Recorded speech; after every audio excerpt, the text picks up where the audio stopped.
नमस्कार दोस्तों, स्वागत है आपका हमारे YouTube चैनल पर।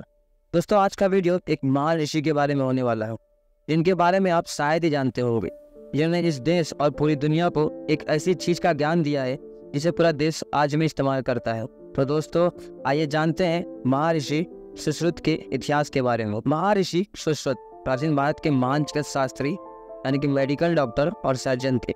इनके द्वारा लिखी किताब सुश्रुत संहिता बहुत ही लोकप्रिय और प्रसिद्ध है।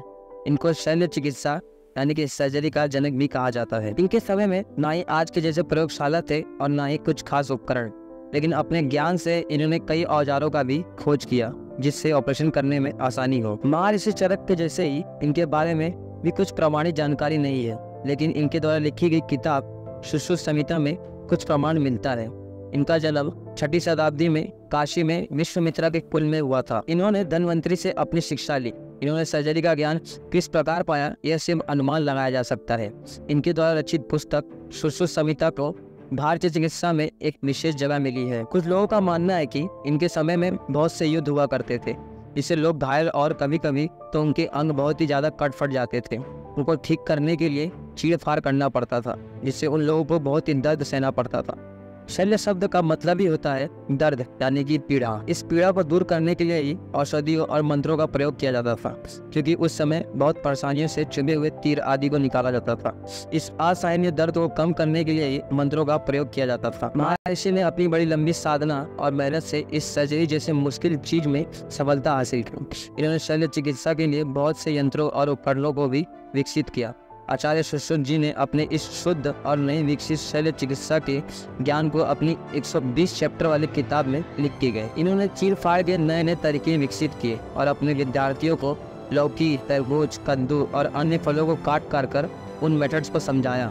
शरीर छेदन के लिए उन्होंने मोम के पुतले और मरे हुए जानवरों को काट कर प्रैक्टिस करवाया। महर्षि ने इंसानों के बॉडी के अध्ययन के लिए अच्छे शरीर वाले शव को घास फूस से डालकर नदी के पानी में डाल देते थे, जिससे बॉडी से स्किन निकल जाती थी, और उसके बाद अपने विद्यार्थियों को उन मानव शरीर के एक एक अंग के बारे में अध्ययन करवाते थे, जिससे उनको शल्य चिकित्सा करने में दिक्कत ना हो। इन्होंने शरीर के अलग अलग अंगों को सुरक्षित और सेफ्टी से चीरफाड़ के लिए 101 यंत्रों और उपकरणों का भी विकास किया, जिनमें से आज भी बहुत से उपकरण के प्रयोग किए जाते हैं। इन्होंने सर्जरी के बाद शरीर को वापस सीने की टेक्निक भी विकसित की थी। आचार्य सुश्रुत के द्वारा लिखी गई पुस्तक भारतीय चिकित्सा में एक खास स्थान पर है।